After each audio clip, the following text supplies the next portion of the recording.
Publicada em 1961, a obra Solaris de Stanislav Lem é um livro de ficção científica que chama atenção por sua abordagem filosófica, psicológica e, por que não dizer, existencialista.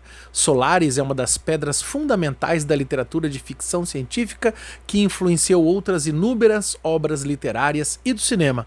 Vale a pena ler? É o que a gente vai descobrir depois da vinheta.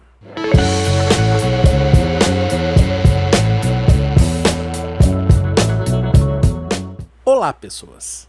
Stanislav Lem é um autor polonês que escreveu uma variedade de obras de ficção científica, filosofia e de crítica social.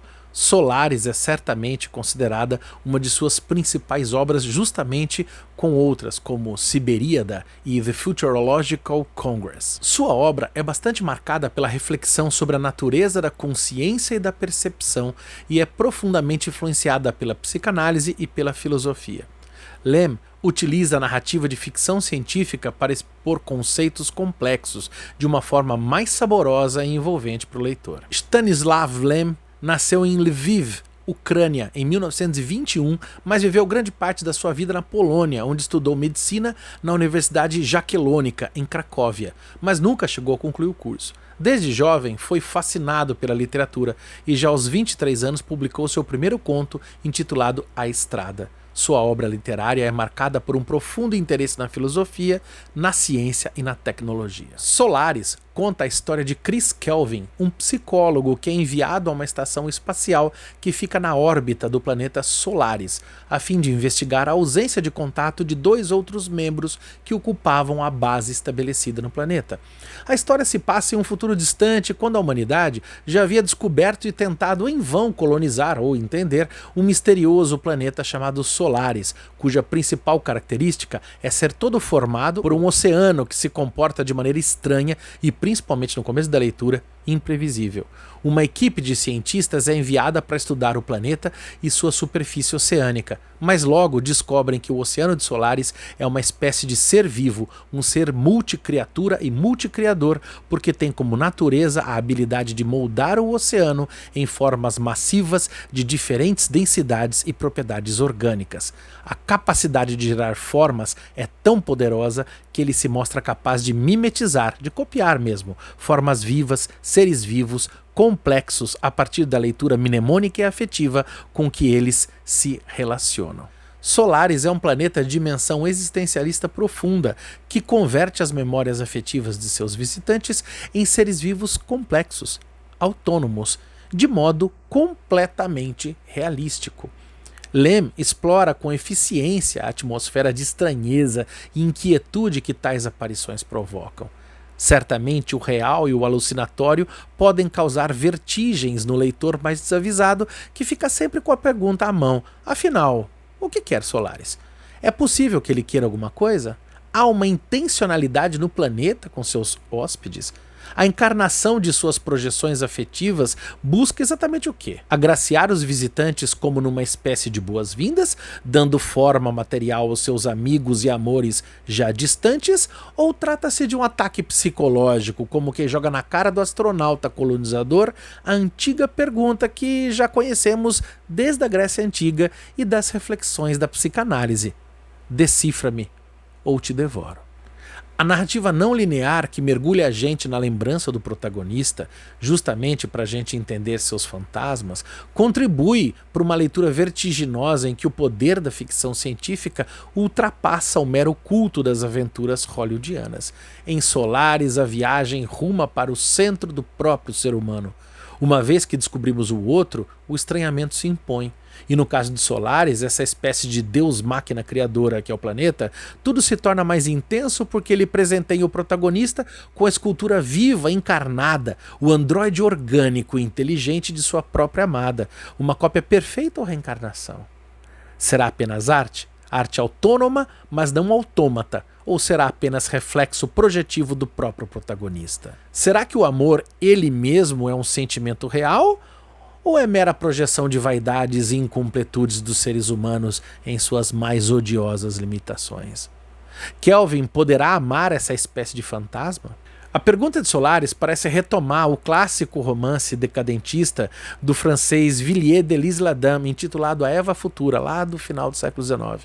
Certamente, um dos primeiros romances na origem daquilo que chamamos ficção científica. Foi esse romance um dos responsáveis pela popularização da palavra androide. Em Solaris, parece ressurgir a famosa pergunta que eternizou a Eva Futura do Villiers de l'Isle-Adam.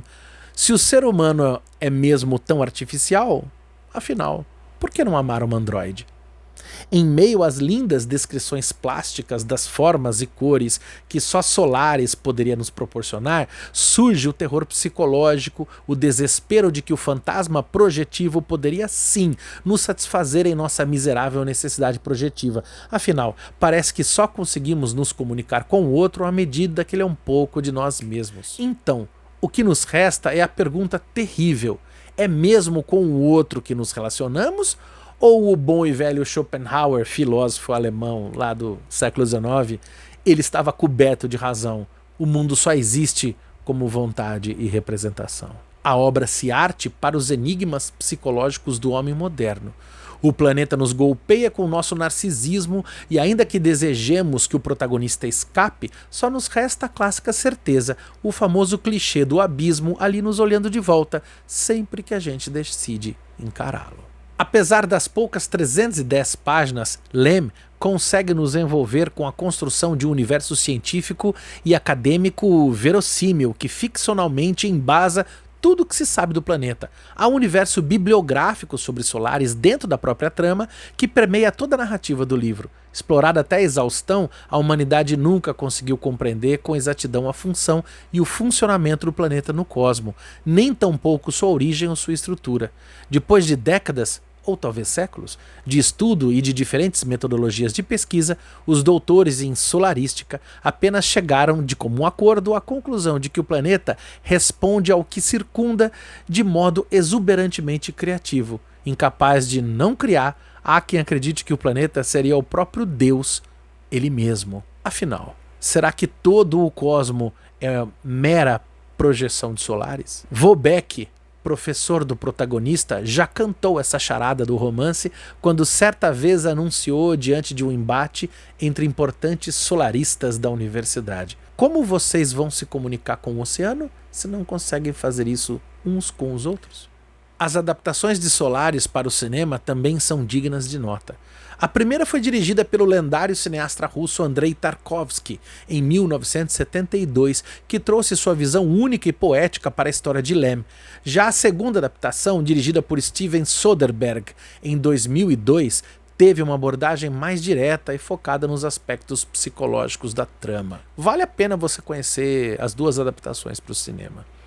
Enquanto ambas as adaptações têm seus méritos, elas obviamente não conseguem captar completamente a riqueza e a complexidade do livro original de Lem. Mas se a gente juntasse os efeitos especiais de hoje com a pegada do filme do Tarkovsky, olha, eu acho que seria uma experiência interessante. Fica a dica aí para os cineastas. Se você ainda não leu Solaris, eu recomendo que você o faça imediatamente.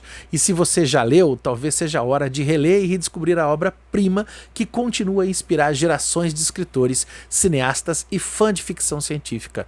Ele volta correndo para minha estante, para minha pilha de leituras urgentes. Não deixe de deixar aqui seus comentários e compartilhar esse vídeo com seus amigos que também amam ficção científica e amam literatura, cinema, cultura pop em geral.